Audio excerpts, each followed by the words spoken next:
வணக்கம். ஈவது விலக்கேல் என்பது ஔவையாருடைய அருள்மொழி.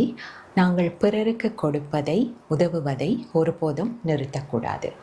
பிறருக்கு நாங்கள் கொடுக்கும்போது ஒரு சில விடயங்களை கவனத்தில் கொள்ள வேண்டும். ஒன்று, எமது இயலுமைக்கு ஏற்ப கொடுக்க வேண்டும். அடுத்ததாக, சரியானவர்களை தேர்வு செய்து கொடுக்க வேண்டும். நமக்கு வேண்டாம் என்று கருதுகின்ற பொருளை கொடுப்பது தானமாக கொள்ளப்பட மாட்டாது. பொதுவாக செல்வம் இந்த சாஸ்திர ஞானத்தை போன்றது என்பார்கள். நாங்கள் எந்த அளவுக்கு கொடுக்கின்றோமோ அந்த அளவுக்கு பல்கி பெருகக்கூடியது. நாம் செல்வத்தை மட்டும்தான் தானமாக கொடுக்க வேண்டும் என்ற அவசியமில்லை. நமது நேரத்தை கொடுக்கலாம், அறிவை கொடுக்கலாம், அன்பான வார்த்தைகளை கூட தானமாக கொடுக்கலாம். மனிதர்களுடைய பலகீனங்களில் ஒன்றாக லோபத்தை குறிப்பிடுவார்கள். அதாவது அனைத்தையும் நாங்களே அனுபவிக்க வேண்டும் என்கின்ற ஒரு உணர்வு.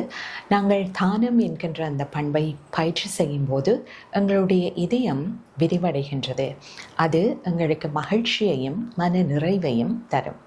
இந்த இயற்கையை நாங்கள் கூர்ந்து அவதானித்து பார்த்தால் அது சூரியன், மழை, மரங்கள், காற்று அனைத்துமே தொடர்ச்சியாக கொடுத்து கொண்டிருப்பதனால்தான் அழகாகவும் தோன்றுகின்றது. நன்றி.